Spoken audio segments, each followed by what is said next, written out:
হোটেলে পৌঁছে গেলেও চেক ইন দুপুর দুটোয়। বেশ বড় হোটেল। রিসেপশন এরিয়াতেই প্রায় 200 লোক ওয়েট করতে পারবে। বাইরে থেকে এটা হোটেলের ভিউ। রয়্যাল রত্তানা কোসিন। বেশ পুরানো হোটেল। হোটেলটার একটা খুব ইম্পর্ট্যান্ট প্লাস পয়েন্ট হলো এর লোকেশন। একদম প্রাইম লোকেশনে এটা রয়েছে।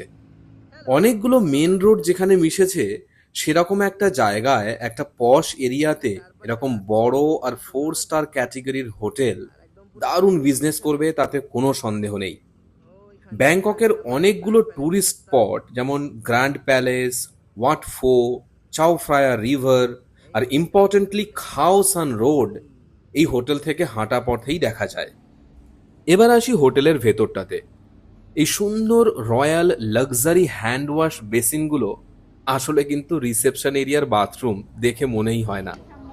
রিসেপশনের পাশেই রয়েছে বুফে এরিয়া, যেখানে 200 থাই বাটের বিনিময়ে যে কোনো food item as much amount নেওয়া যাবে।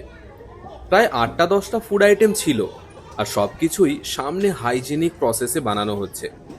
তবে দুটো সমস্যা ছিল। এক, মাত্র 2-3টে আইটেমই আমাদের খাওয়ার মতো। আর দুই, মাত্র 20 মিনিট আর সময় খোলা থাকবে, তাই আমাদের জন্য এটা সুইটেবল অপশন মনে হলো না। এদিকে লাঞ্চ করার সময় হয়ে গেছে, তাই হোটেলে ব্যাগগুলো রেখে একটু বাইরে বেরোলাম।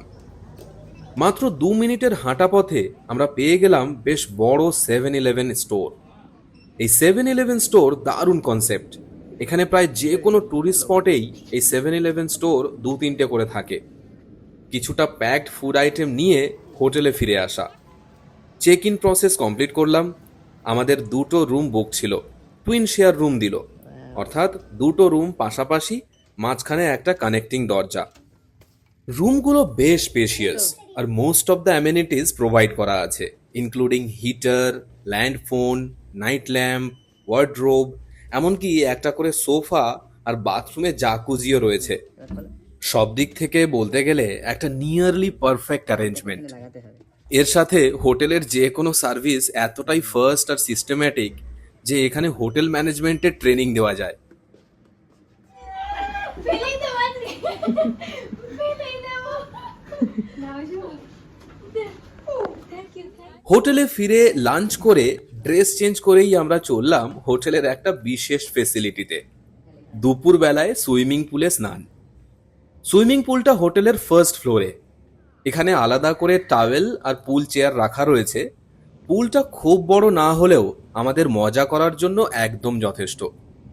তখন আর কোনো লোকজন না থাকায় একদম প্রাইভেট সুইমিং পুলের মতো করে আমরা এখানে ভিডিও আর রিলস বানালাম। সবাই মিলে একটা দারুণ এনজয়মেন্ট, যে যার নিজের কেরামতি দেখাতে ব্যস্ত। জলটা দেখেই বোঝা যায় যে বেশ ক্লিন আর মেনটেনেন্সে রাখা হয়, তাই নাগলেরিয়া ইনফেকশন হওয়ার সম্ভাবনা কম। প্রায় 2 ঘন্টা কেটে গেল সুইমিং পুলে। বলতে গেলে এই হোটেলটাই যেন আমাদের কাছে একটা ট্যুরিস্ট স্পট। আসলে অনেকদিন পর সব ফ্যামিলি মেম্বার্স এক জায়গায় হলে এরকম মজা হওয়াটা স্বাভাবিক। সাথে কিছু সুন্দর মেমোরিজ আর ফটো নিয়ে আমরা এবার রুমে ফিরে এলাম। ড্রেস চেঞ্জ করে ফ্রেশ হয়ে এবার আমরা যাব খাও সান রোড দেখতে। ব্যাংককে এসে এটা না দেখলে একদম মিস। হোটেলের লবিটা বেশ লম্বা, আর লম্বা করে কার্পেট পাতা। গ্রাউন্ড ফ্লোরের এই জায়গাটা বেশ লাগে। সুন্দর করে সাজানো একটা ইকোসিস্টেম, কয়েকটা কালারফুল মাছও রাখা, আর একটা ছোট্ট আর্টিফিশিয়াল ঝর্ণা। হোটেলটা সত্যি বলতে দারুণ করে এস্থেটিক্যালি ডিজাইন করা। এখানে একটু বেশি খরচ করে থেকেও স্যাটিসফাইড। হোটেল থেকে বেরিয়ে আমাদের হাঁটতে হবে মিনিট 5। তবে বাইরে বেরিয়ে সানসেটের এত সুন্দর ভিউ আর ওয়েদার দেখে ভাই শুরু হয়ে গেল ফটোগ্রাফি নিয়ে। সূর্যাস্তের আলোয় চারিদিক যেন সোনালি আভায় রাঙানো। এই সময় ফটো বা ভিডিও বেশ ভালোই আসে। প্রায় 20 মিনিট আমাদের এখানেই কেটে গেল। বিভিন্ন রকমের বিদেশি গাড়ি এই সুন্দর রাস্তা দিয়ে চলতে দেখতেও কিন্তু দারুণ লাগে। এখানে ট্রাফিক সিগন্যাল বেশ ভালোভাবেই ফলো হয়, নিয়মটা একটু স্ট্রিক্ট। আমরা আমাদের ফটোশ্যুট শেষ করে এবার পায়ে হাঁটা শুরু করলাম। গুগল ম্যাপ আমাদের গাইড। হোটেলের পাঁচিল বরাবর একটু এগিয়ে এসে বড় রাস্তাটা ক্রস করলেই খাওসান রোড। রাস্তাঘাট বেশ পরিষ্কার পরিচ্ছন্ন, কোনো তাড়াহুড়ো নেই আমাদের। একটা ব্যাগে প্রয়োজনীয় জিনিসপত্র নিয়ে আরামসে আশেপাশের সিনারি এনজয় করতে করতে চলে আসলাম সেই ফেমাস জায়গায়, খাওসান রোড। এটা একটা 400 মিটার লম্বা রাস্তা, যার দুপাশে বিভিন্ন রকমের দোকান। সন্ধ্যাবেলা থেকে দোকানগুলো চালু হয়।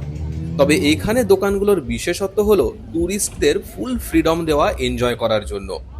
তাই এখানে যে শুধু ফুড স্টলস রয়েছে তা নয়, তার সাথে রয়েছে বিভিন্ন রকমের ড্রিঙ্কস, বিয়ারের দোকান, পাব, আর স্পেশালি নানান রকমের উইডের দোকান।